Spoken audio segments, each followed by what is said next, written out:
les pido, mis hermanos, que abran sus Biblias en el Salmo 139. Salmo 139. Y voy a leer de la Biblia de las Américas. Dice así la palabra del Señor. Oh Señor, tú me has examinado, me has escudriñado y conocido. Tú conoces mi sentarme y mi levantarme. Desde lejos comprendes mis pensamientos. Tú escudriñas mi senda y mi descanso, y conoces bien todos mis caminos. Aún antes de que haya palabra en mi boca, he aquí, oh Señor, tú ya la sabes toda.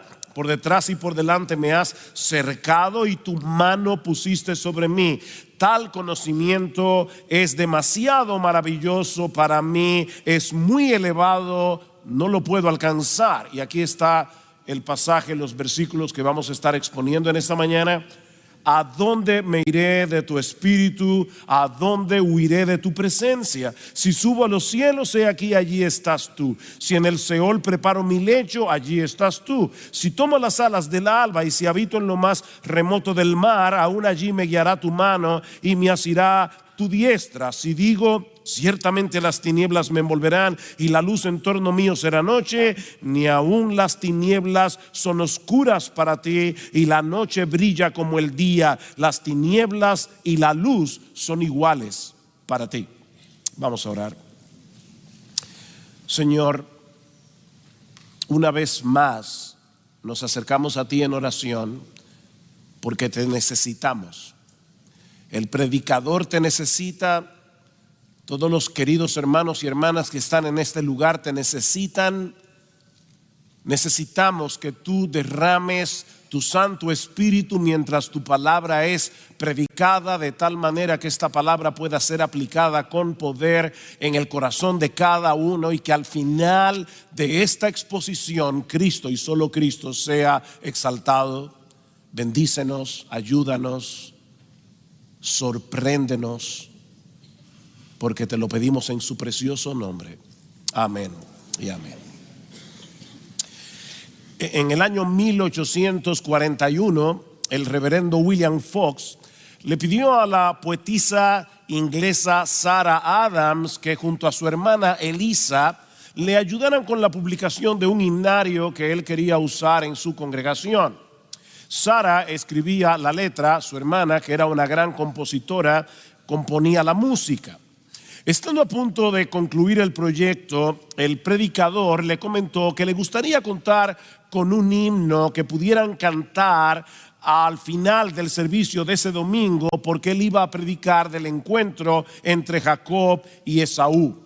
Sara se inspiró en el pasaje del Génesis donde se relata aquel famoso sueño de Jacob en Betel, donde él vio una escalera que llegaba hasta el cielo y ángeles que bajaban y subían de la escalera. Así nació el himno que hoy conocemos como Cerca de ti, Señor. Cerca de ti, Señor, quiero morar, tu grande y tierno amor quiero gozar, etcétera. Ustedes conocen el himno. Aunque no se percibe en la traducción al español, la letra original hace referencia precisamente al peregrinaje de Jacob y al momento en que llega en la noche en Betel y él tiene un sueño, y ese sueño, esa escena, la autora la aprovecha para expresar ese deseo de disfrutar de la bendición de estar en la presencia misma de Dios, sobre todo cuando estamos atravesando tiempos de aflicción. Acabamos de hecho de cantar el himno Sé tú mi visión, y si notaron, varias de las estrofas hablan de ese anhelo del creyente de poder estar cerca de Dios, de poder estar en la presencia del Señor. Ahora, mis hermanos, ¿cómo encaja la letra de este himno y de estos himnos que nosotros cantamos con la doctrina de la omnipresencia de Dios? Existe la posibilidad de que un ser humano, sea creyente, sea incrédulo, se encuentre lejos de Dios. Bueno, en un sentido sí, en otro sentido no. Y eso es precisamente lo que yo quiero mostrar en esta mañana, una de las cosas que vamos a estar mostrando en esta mañana al considerar la doctrina de la omnipresencia de Dios a la luz del Salmo 139, específicamente los versículos 7 al 12. Uno de los rasgos más sobresalientes de ese salmo es cómo el salmista aborda el tema de los atributos de Dios. No como una doctrina interesante sobre la que vale la pena disertar, sino como un asunto de profundo interés personal y eminentemente práctico. Yo espero que tú hayas venido a esta conferencia sobre los atributos de Dios porque tú crees que este tema es importante para ti. Este salmo es un tratado de teología aplicada.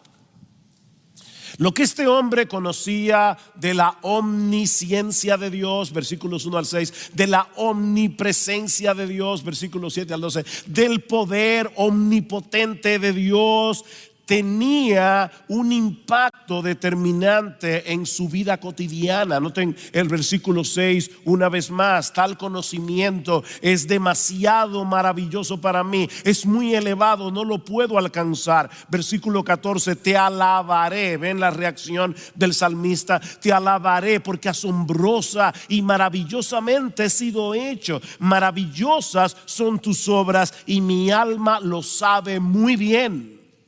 Versículo 17: cuán preciosos también son para mí, oh Dios, tus pensamientos. Cuán inmensa es la suma de ellos. Si los contara, serían más que la arena. Al despertar, aún estoy contigo. Si los contara, serían más que la arena, dice el salmista. Eso es lo que esperamos que suceda durante toda esta conferencia. Que tú salgas de este lugar con este sentimiento, con esta expectativa. Y es a lo que yo espero contribuir en la sesión de esta mañana al hablar acerca de la omnipresencia de Dios. Veamos en primer lugar el alcance de la presencia de Dios. Versículo 7 nuevamente: ¿a dónde me iré de tu espíritu? ¿A dónde huiré de tu presencia? David está planteando aquí una pregunta hipotética. ¿Existe alguna posibilidad de que podamos escapar de Dios? ¿Hay algún lugar en todo el universo creado en el que podamos escondernos de Él? Y la respuesta, obviamente, mis hermanos, es un rotundo no, porque no existe ningún espacio en todo el universo en el que Dios no esté. Decía el puritano Edward Leite: Dios no está encerrado en ningún lugar ni excluido de ningún lugar. Dios no está encerrado en ningún lugar ni excluido de ningún lugar. Si hubiera algún lugar en el universo en el que Dios no esté, ese sería el límite de Dios. Pero todos sabemos que nuestro Dios es infinito. Todos sabemos que nuestro Dios es inmenso. ¿Recuerdan la oración de Salomón cuando dedicó el templo en el primer libro de Reyes? Pero morará verdaderamente Dios sobre la tierra. He aquí que los cielos y los cielos de los cielos no te pueden contener, cuanto menos esta casa que yo he edificado. Mis hermanos, solo la inmensidad de Dios puede abarcar a Dios. Ahora, cuando hablamos de la omnipresencia de Dios, lo que estamos diciendo no es únicamente que Dios sea tan y tan grande que trasciende toda limitación espacial. Y obviamente Él es así de grande. Pero al hablar de su omnipresencia, estamos afirmando algo mucho más sorprendente. La palabra latina omni significa todo. De manera que al decir que Dios es omnipresente, lo que estamos afirmando es que su presencia se encuentra en todo lugar a la vez. Todo Dios está en todas partes simultáneamente al mismo tiempo. Todo Dios. De manera que al decir que Dios es omnipresente, lo que estamos diciendo es algo mucho más extraordinario que el simple hecho de que Dios sea tan grande que lo llena todo. No es más que eso. Es más que eso. De ahí la pregunta del salmista: ¿a dónde huiré de tu presencia? Y literalmente la palabra hebrea es cara. ¿A dónde me iré de tu cara? Nosotros estamos todo el tiempo frente a la cara de Dios, por decirlo de alguna manera. Yo estoy aquí, ¿verdad?, predicando en este púlpito, y yo espero, ¿verdad?, que aún allá atrás en la última fila, debido a estos instrumentos mecánicos, mi voz esté llenando todo este lugar. Pero lo cierto es que yo estoy aquí, no allá, ni allá, ni allá. De manera que yo solo estoy consciente de lo que puedo ver con mis ojos y en cierto modo de lo que puedo escuchar, ¿verdad? Si algo sucede aquí detrás, algo se cae, yo no sé qué se cayó, pero estoy consciente de que hay algo que está sucediendo allá atrás. Pero es hasta ahí donde yo llego. Ese no es el caso de Dios. Donde quiera que Él está allí con todo su ser, con todos sus atributos.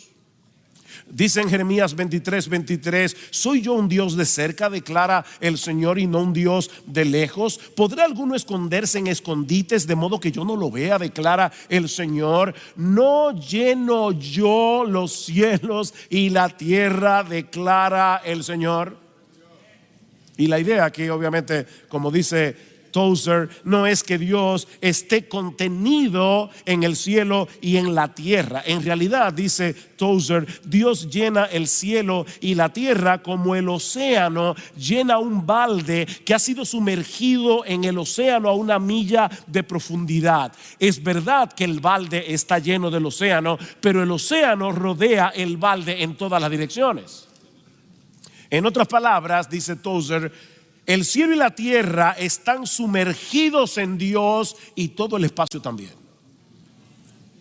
De manera, mis hermanos, que es imposible escondernos en algún lugar donde Dios no esté. Cuando Adán y Eva pecaron, hicieron el intento de esconderse de Dios, ¿recuerdan? En Génesis 3:8. Pero mis hermanos, eso es tan absurdo como lo que hacíamos algunos de nosotros de niños en el pueblo donde yo nací. A los más grandes les encantaba hacer cuentos de terror de noche. Y uno se acostaba lleno de miedo. ¿Y cuál era la coraza que uno usaba para protegerse? La sábana. Pero eso no nos protege de nada. Es absurdo. Bueno, mis hermanos, así de absurdo es pensar que podemos huir de Dios. Porque Él no solo trasciende el espacio, sino que está presente con todo su ser en todo lugar al mismo tiempo. Eso es lo que el salmista va a resaltar ahora aquí a través de una serie de contrastes: arriba, abajo, el este, el oeste. Noten el versículo 8. Si subo a los cielos, he aquí, allí estás tú. Si en el Seol preparo mi lecho, allí estás tú. Este es un intento de escape vertical. Puedo tratar de subir hasta lo más alto, puedo descender hacia lo más bajo, pero sería completamente inútil, porque en los dos extremos y todo lo que hay en el medio, Dios está. 2 veces dice: allí estás tú. O puedo intentar un escape horizontal, pero el resultado sería el mismo. Versículo 9: si tomo las alas del alba y si habito en lo más remoto del mar, aún allí me guiará tu mano y me asirá tu diestra. El sol, ¿verdad?, se levanta en el este, y desde la perspectiva de Israel, el mar Mediterráneo se encuentra en el oeste. De manera que si aún fuera posible huir con la rapidez de la luz a cualquiera de los dos extremos, al este o al oeste, sería completamente inútil. Seguramente David no sabía en ese momento que la luz se desplaza en el vacío a unos 300,000 kilómetros por segundo. No creo que David tuviera ese dato. Él no tenía Google ni Wikipedia. Pero él sí sabía que ningún objeto conocido se mueve más rápido que la luz. Cuando los primeros rayos de luz de la aurora comienzan a aparecer, inmediatamente se mueve de un extremo al otro con una velocidad asombrosa, sorprendente. Y lo que David está diciendo es que si aún fuera posible subirse en uno de esos rayos de luz y tratar de huir lo más lejos posible en el horizonte a 300,000 kilómetros por segundo, ni aún así llegaríamos a algún lugar donde Dios no esté. Pero el salmista quiere agotar todas las posibilidades. Así que se pregunta si acaso él podría ocultarse de Dios bajo el manto de la oscuridad y de la noche. Noten el versículo 11: si digo ciertamente las tinieblas me envolverán y la luz en torno mío será noche, ni aún las tinieblas son oscuras para ti, y la noche brilla como el día, las tinieblas y la luz son iguales para ti. Ven, hermanos, todo intento de escapar es inútil, porque Él no solo trasciende el espacio, sino también la luz y las tinieblas. Aunque pudieras esconderte en el lugar más oscuro del mundo, el Dios omnisciente y omnipresente te vería y te escudriñaría como si estuvieras en el lugar más iluminado del planeta. Dice el salmista en el Salmo 98: has puesto nuestras iniquidades delante de ti. Y ahora escucha, mi hermano, mi hermana, nuestros pecados secretos a la luz de tu presencia. ¿De verdad tú crees que alguna vez has hecho algo de lo que nadie se enteró? Es imposible escapar de Dios. En Él vivimos, nos movemos y existimos, dice Pablo a los atenienses en Hechos 17. ¿Qué dice el autor de la carta a los Hebreos? Hebreos capítulo 4 versículo 13: que no hay cosa creada oculta a la vista, sino que todas las cosas están al descubierto y desnudas ante los ojos de aquel a quien tenemos que darle cuentas. Dice C.S. Lewis: podemos ignorar la presencia de Dios, pero no podemos evadirla, porque el mundo está lleno de Él. Pero ahora me encanta esta frase de Lewis: lo que pasa es que Él anda por todas partes de incógnito. Tú puedes ignorar la presencia de Dios, pero no creas que por eso estás evadiendo la presencia de Dios. Ahora, yo quiero hacerles una pregunta bien honesta. Hasta este punto del Salmo, ¿cómo te sientes? Porque cuando uno lee el Salmo, solamente ese texto, esa parte del Salmo, uno puede sentirse como el famoso personaje de Jean Valjean de Los Miserables, perseguido por el inspector Javert. No puedo escapar. Y puede producirte una especie de paranoia cósmica. No puedo escapar.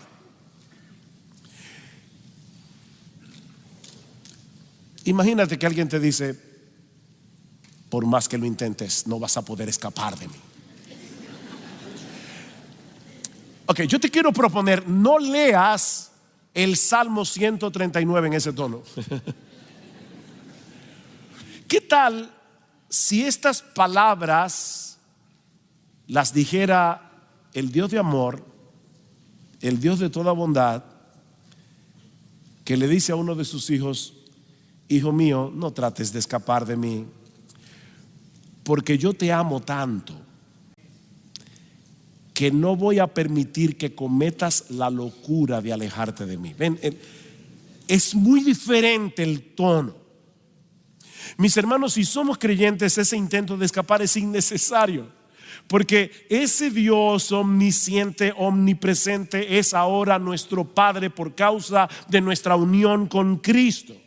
Todos los que hemos sido perdonados y reconciliados con Él, no tenemos motivo para vivir aterrorizados por el hecho de vivir en la presencia de Dios.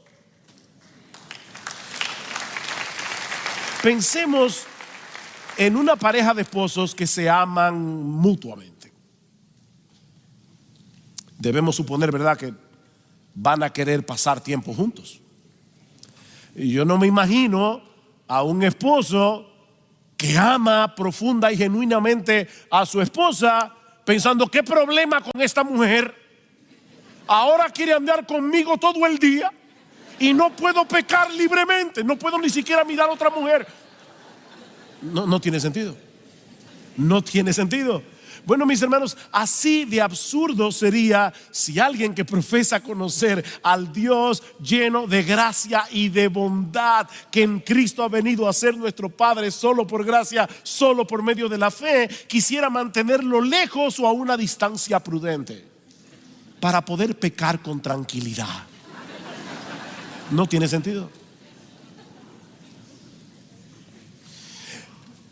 Para el creyente no existe un privilegio más grande ni un consuelo más profundo que el hecho de saber que estemos donde estemos, estamos en la misma presencia de Dios. Su mano nos guía y nos protege, no importa dónde estemos. Versículo 10. Si tomo las alas del alba, si habito en lo más remoto del mar, aún allí me guiará tu mano y me asirá tu diestra. ¿Qué dice David en el Salmo 16? Que en la presencia de Dios hay plenitud de gozo, delicias a tu diestra para siempre. Ahora, el incrédulo sí tiene todas las razones del mundo para vivir aterrado ante la presencia de Dios. Porque si bien es cierto que Dios está completamente presente en todo lugar, con todos sus atributos, esto no significa que su presencia se manifieste de la misma manera en todo lugar y circunstancia. Lo que nos lleva de la mano a nuestro segundo encabezado. Ya vimos el alcance de la presencia de Dios. Veamos ahora en segundo lugar las diversas manifestaciones de la presencia de Dios. Todo Dios está en todo lugar al mismo tiempo, pero obrando de diversas maneras. Por ejemplo, un hombre puede estar trabajando en su casa a través de la computadora, trabajando a distancia, virtualmente, mientras vigila a su bebé de 1 año que está acostado en la cuna y mientras espera la llamada de su esposa que ha salido a hacer una diligencia y él tiene que salirla a buscar cuando ella termine. Ven, como empleado, él está en ese lugar trabajando. Como padre, él está en ese lugar cuidando al bebé. Como esposo, él está en ese lugar esperando la llamada de su esposa. Un hombre, un ser humano común y corriente, haciendo varias cosas a la vez. Bueno, mis hermanos, en un sentido infinito, Dios está presente en todo lugar, pero haciendo un montón de cosas a la vez, algunas de ellas muy disímiles entre sí. Por un lado, Dios está presente en todo lugar sustentando su creación. Sustentando su creación. Todas las cosas creadas se mantienen existiendo y funcionando porque Dios está presente en cada una de ellas. No son las leyes de la naturaleza lo que mantiene a este universo funcionando. Es nuestro bendito Señor y Salvador. Dicen Colosenses 1:17 que es por medio de Cristo que todas las cosas se mantienen cohesionadas o formando un todo coherente. Y el autor de la carta a los Hebreos nos dice que Él es quien sustenta todas las cosas con la palabra de su poder o con su palabra poderosa. Cristo está ahí. Pero la Biblia también enseña que Dios está presente en todo lugar por medio de su autoridad y su justicia divina para juzgar y castigar al malo conforme a sus obras. Por ejemplo, dice en Génesis 18:21 que Dios descendió sobre Sodoma y Gomorra. La idea obviamente no es que Dios estaba confinado al cielo y ahora tuvo un movimiento, ¿verdad? Él se movió del cielo a la tierra. No, hermanos, esto es lo que se conoce como un lenguaje antropomórfico. El autor de la escritura nos está hablando en un lenguaje que tú y yo podamos entender. Pero lo que esto quiere decir es que el Dios omnipresente había decidido traer sus justos juicios sobre Sodoma y Gomorra por causa de sus pecados. Dios no se había movido de lugar, pero su juicio iba a descender sobre ellos para destruirlos. La separación que hay entre Dios y los incrédulos no es geográfica, es relacional. ¿Está el impío lejos de Dios? Sí y no. Sí, relacionalmente, no geográficamente. El impío también está en la presencia de Dios. ¿Han visto ustedes a esos esposos que tienen un problema y están en la misma habitación, pero relacionalmente están a 1000 kilómetros de distancia? Es diferente esta cercanía. Ahora, la Biblia enseña también que Dios está presente, y ese es el uso más común de la expresión la presencia de Dios en la Biblia. Dios está presente en medio de los suyos para bendecirlos con toda bendición espiritual en los lugares celestiales en Cristo. ¿Recuerdan lo que decía el hermano Alejandro Pelufo ayer? Como el punto de Éxodo 32, 33 era el hecho de la presencia de Dios. La presencia de Dios,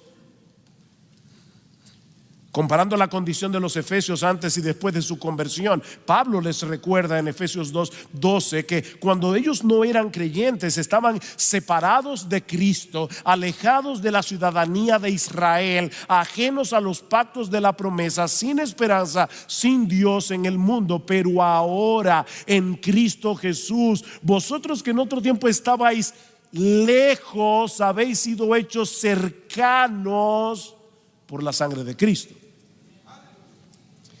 Obviamente Pablo no está hablando de una lejanía física, sino relacional. No es que Dios esté lejos y de repente Él se mueve hacia nosotros. No, como dice el puritano Stephen Charnock, no es Dios el que se acerca, somos nosotros los que somos atraídos hacia Él. Isaías 57:15, porque así dijo el alto y sublime, el que habita la eternidad y cuyo nombre es el Santo. Yo habito en la altura y la santidad, y con el quebrantado y humilde de espíritu, para hacer vivir el espíritu de los humildes y para vivificar el corazón de los quebrantados. Dios se acerca en ese sentido.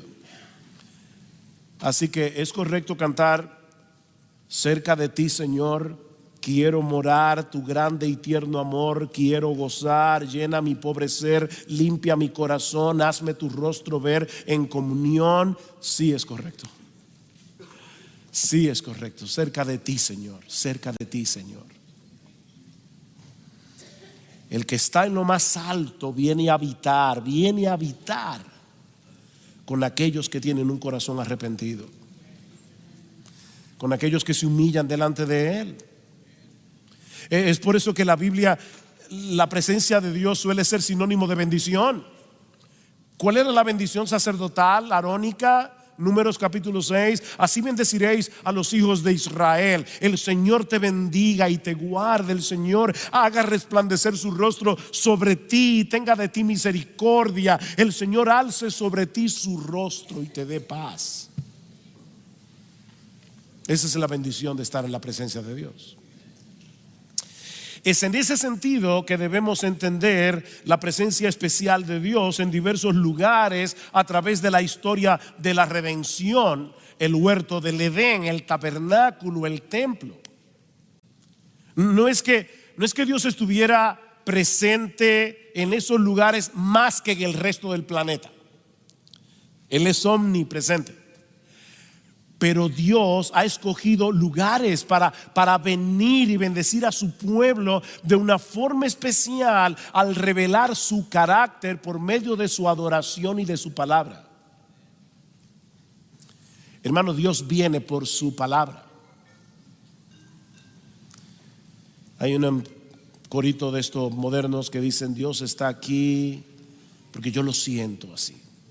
No es porque tú lo sientes así. A veces yo no siento la presencia de Dios y Dios está ahí como quiera. Dios viene por medio de su palabra. Y todo esto no era más que un anticipo de lo que habría de suceder por medio de Cristo y de su obra, lo que nos lleva a nuestro tercer encabezado: la presencia de Dios en el nuevo pacto. La presencia de Dios en el nuevo pacto, la manifestación más extraordinaria de la presencia de Dios con nosotros, no hay dudas, la tenemos en Jesucristo. El ángel le dice a José, Mateo 1, este niño se llamará Emmanuel. Emmanuel, Dios con nosotros. A través del Antiguo Testamento Dios había hecho una serie de pactos con su pueblo, es decir, promesas a las que Dios había añadido un juramento. ¿Y cuál era la promesa de las promesas? ¿Cuál es la promesa esencial de todos esos pactos? Yo seré vuestro Dios y ustedes serán mi pueblo. O como dice en Levítico 26:12, y esta es la versión que más me gusta, dice: andaré entre vosotros y seré vuestro Dios y vosotros seréis mi pueblo. Andaré entre vosotros. Mis hermanos, ¿a qué les suena eso? En el principio era el verbo era con Dios, el verbo era Dios y aquel verbo se hizo carne, fue hecho carne, puso su tabernáculo entre nosotros, moró entre nosotros y vimos su gloria, gloria como la del unigénito Hijo de Dios. El Dios Todopoderoso, la segunda persona de la Trinidad, se hizo hombre y anduvo entre nosotros.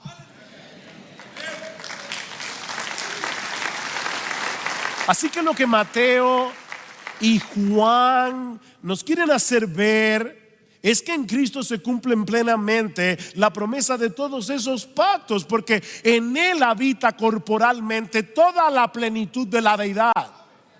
Colosenses 2. Wow, hermanos.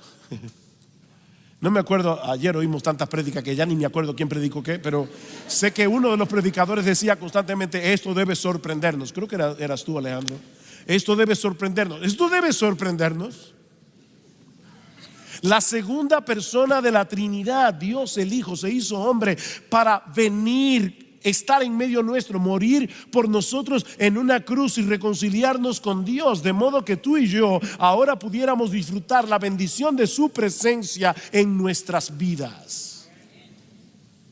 Pero no termina ahí. Él ascendió a los cielos después de su muerte y su resurrección, pero nos envió su Espíritu.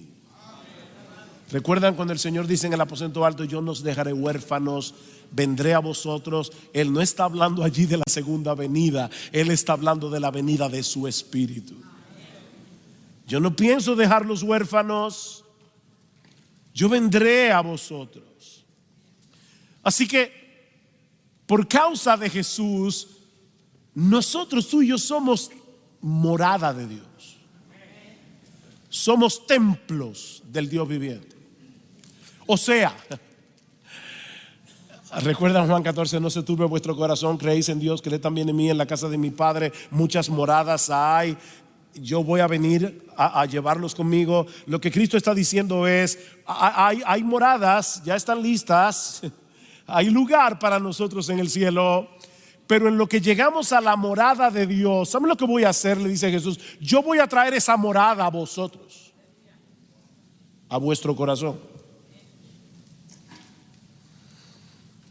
Él trajo su morada por medio de su Espíritu, mientras aguardamos el cumplimiento de Apocalipsis capítulo 21 versículo 3. He aquí el tabernáculo de Dios con los hombres, y Él morará con ellos, y ellos serán su pueblo, y Dios mismo estará con ellos como su Dios. ¿Y saben lo que sucederá, mis hermanos? En ese momento enjugará Dios toda lágrima de los ojos de ellos, y ya no habrá muerte, ni habrá más llanto, ni clamor, ni dolor, porque las primeras cosas pasaron. Ese será el clímax de la vida bienaventurada, cuando podamos disfrutar de la presencia de Dios en cuerpos glorificados, sin el estorbo del pecado. Qué triste, ¿verdad, hermanos? Estamos aquí en este cuerpo de muerte. Esta mañana, obviamente, como decía el hermano Luis, estamos cansados. Esta conferencia es una bendición, pero cansa. Y esta mañana, cuando nos despertamos, y uno trata de poner su corazón, ¿verdad?, para lo que va a hacer, y en una tuve que decirle: Señor, por favor, ayúdame, porque estoy tratando de orar, pero mi mente está divagando, estoy cansado. En el cielo no divagaremos más. Estaremos contemplando sin estorbo la gloria del Señor en la persona de Jesús por los siglos de los siglos. No por 2 días en una conferencia. ¿Se dan cuenta, mis hermanos, la importancia de esta doctrina? Aquí y ahora, esto no es una mera abstracción académica.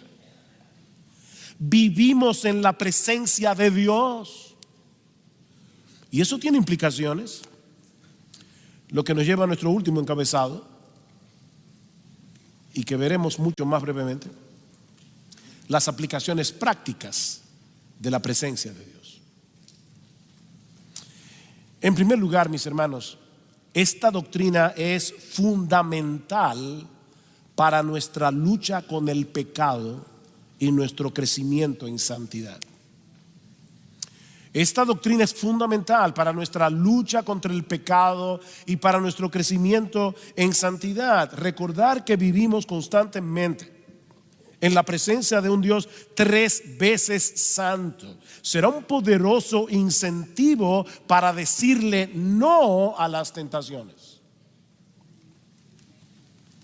Será un poderoso incentivo para vivir para la gloria de Dios.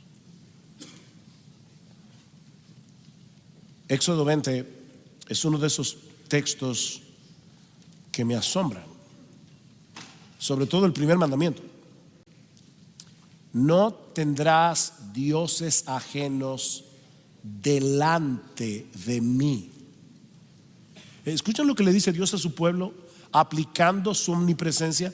No tendrás dioses ajenos delante de mí.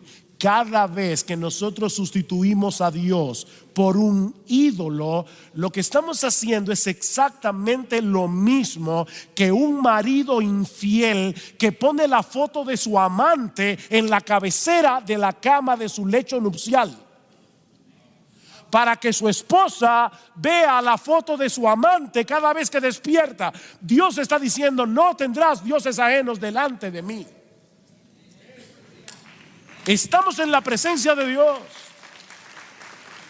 Eso es serio. Todo lo que hacemos lo hacemos en la cara de Dios, y con Dios morando en nuestro corazón. ¿O ignoráis que vuestro cuerpo es templo del Espíritu Santo, el cual está en vosotros, el cual tenéis de Dios, y que no sois vuestros? 1 Corintios 6:19. Glorificad pues a Dios en vuestro cuerpo y en vuestro espíritu, porque ambos son de Dios. Somos templo del Espíritu Santo. Pero en segundo lugar, esta doctrina es un gran consuelo en medio del dolor y de la aflicción. Una de las cosas más terribles que uno puede sentir cuando está en medio del dolor es la soledad. Tenemos gente alrededor, pero uno percibe: no me entienden, no entienden mi dolor. Y por lo tanto, yo puedo estar rodeado de personas, pero me siento solo. Mi hermano, mi hermana, tú no estás solo. Tú eres un hijo de Dios. Tú no estás solo. La mano de Dios está sobre nosotros en todo momento y circunstancia, pero de manera particular en medio del sufrimiento. En medio del sufrimiento. Claman los justos y el Señor los oye. El Señor los oye y los libra de todas sus angustias. Salmo 34, 17. Cercano está el Señor a los quebrantados de corazón y salva a los abatidos de espíritu. ¿No está cerca Dios del que tiene gozo? Claro que sí. Podemos disfrutar a Dios en el gozo, pero el salmista quiere recordarnos, porque en el gozo es fácil recordar que estamos en la presencia del Señor, pero no siempre en el dolor. Y por eso el salmista nos está diciendo: no lo olvides, cercano está el Señor a los quebrantados de corazón. Su presencia especial está con aquellos que claman a Él en medio del dolor, para venir a consolarlos y fortalecerlos. Piensa en el ejemplo de José, vendido por sus propios hermanos, encarcelado injustamente, lejos de su familia, pero allí en ese país extraño, lejos de su padre. ¿Qué dice Génesis 39, 21? Pero el Señor estaba con José. Y eso hace toda la diferencia. En tercer lugar, esta doctrina debe ser un incentivo para tener comunión con Dios y para depender continuamente de Él en oración. Sobre todo cuando estamos haciendo su obra, sobre todo cuando estamos cumpliendo la gran comisión. Él ha prometido estar con nosotros todos los días hasta el fin del mundo. Sobre todo cuando estamos cumpliendo la encomienda de hacer discípulos. Porque es donde se encuentra esa promesa, Mateo 28. Así que no estamos solos cuando estamos haciendo la obra del Señor. Y podemos depender de Él. Ustedes no se imaginan, mis hermanos, lo que siente un predicador cuando ya están cantando el último himno. Y sabe que en unos segundos viene aquí a predicar. De verdad, ustedes no se imaginan lo que es eso. Y uno dice: Señor, yo me siento tan débil. Aquí está toda esta gente que vino este fin de semana a ser edificados, y lo voy a edificar yo. Tú sabes que yo no puedo. Por favor, ven, Señor. Ministra a este pueblo por medio de tu palabra. En cuarto lugar, la omnipresencia de Dios debe ayudar a los creyentes a luchar con el temor. A luchar con el temor. Tenemos tantos temores, ¿verdad? Tantas dudas, tanta perplejidad. Le preguntaron una vez a alguien: ¿es usted creyente? Y dijo: no, yo soy dudante. Yo vivo luchando con tantas dudas, con tanto temor. ¿Tú quieres luchar eficazmente contra el temor? ¿Cómo se sostuvo Moisés delante de Faraón, el hombre más poderoso de la tierra? Porque él estaba viendo al invisible. Él estaba consciente: el todopoderoso creador de los cielos y la tierra está aquí al lado mío. ¿De quién temeré? Alzaré mis ojos a los montes. ¿De dónde vendrá mi socorro? Mi socorro viene de Jehová, que hizo los cielos y la tierra. Él no duerme, no descansa, no toma siesta, siempre está aquí. Decía alguien: donde quiera que las pruebas te encuentren, escucha su promesa: no temas, porque yo estoy contigo. No desmayes, porque yo soy tu Dios que te esfuerzo. Siempre te ayudaré, siempre te sustentaré con la diestra de mi justicia. Wow, qué promesa más hermosa. Dios está contigo. En quinto lugar, el hecho de que Dios manifieste su presencia especial en medio de su adoración y de su palabra debería traernos con expectativas a congregarnos con su iglesia en el día del Señor. Porque así como Dios estuvo en el huerto del Edén, así como estuvo en el tabernáculo, así como estuvo en el templo, bueno, mis amados hermanos, la iglesia congregada es la casa del Dios viviente, dice Pablo en 1 Timoteo capítulo 3, versículo 15. Y no es que haya más esencia de Dios en este lugar que la que puede haber allá afuera.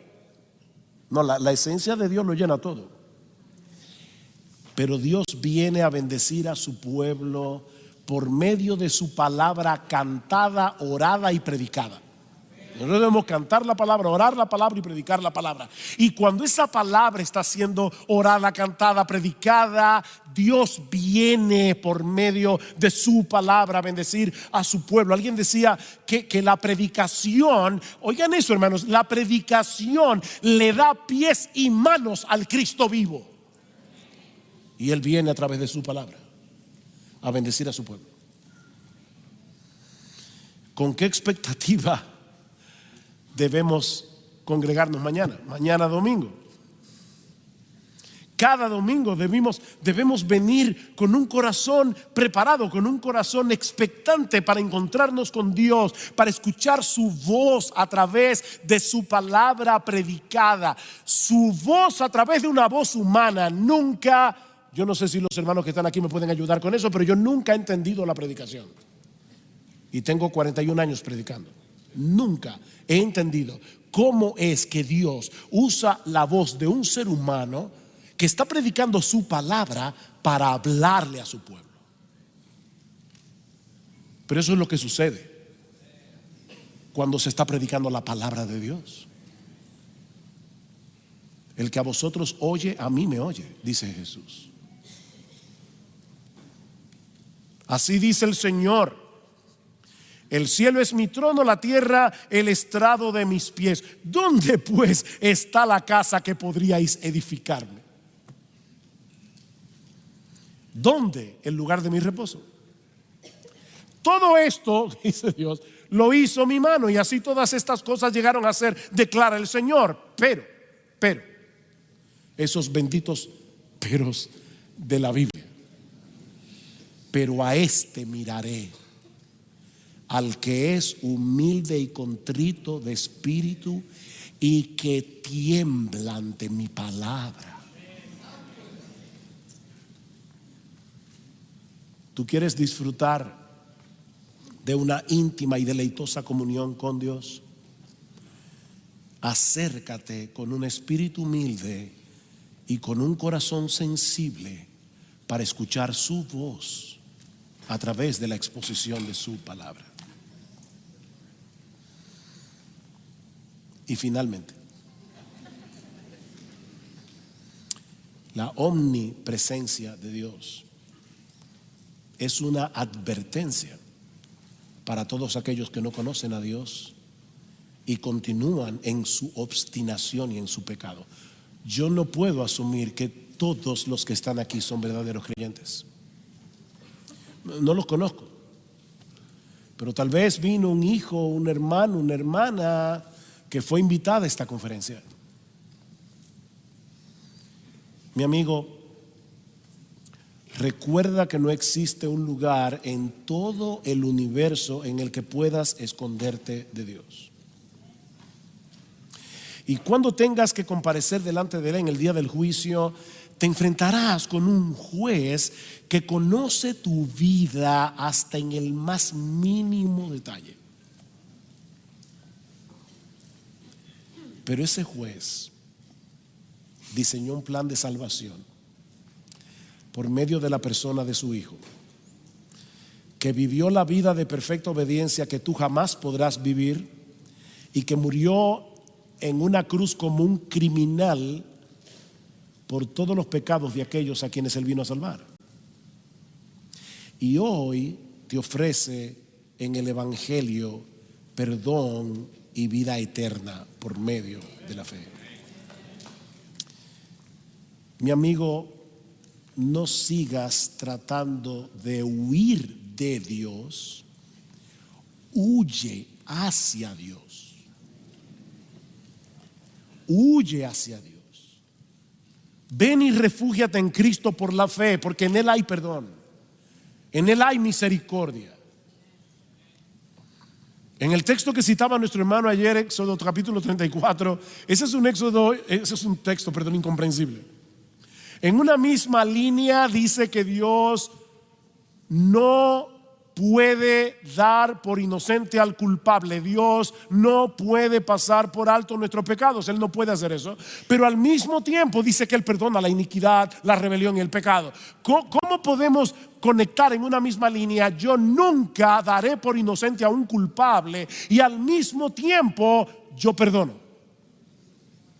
Tenemos que meter a Cristo en la ecuación. ¿Por qué? Dios, nuestro Dios, nunca tendrá por inocente a un culpable, pero castigó a un inocente que voluntariamente cargó con nuestros pecados. Y hoy en el Evangelio te ofrece vida eterna, perdón por medio de la fe. Oh bendito, glorioso Señor y Salvador Jesucristo, el que te estamos presentando aquí hoy. Por eso termino con este texto. Amigo que estás aquí sin Cristo, probad y ved que el Señor es bueno. Cuán bienaventurado es el hombre que en Él se refugia. Todos los que en Él confían. Confía en Jesús. Arrepiéntete de tus pecados y confía en Jesús. Solo en Jesús. Solo en Jesús. Solo en Jesús. Porque no hay otro nombre bajo el cielo dado a los hombres en el cual podamos ser salvos, excepto en ese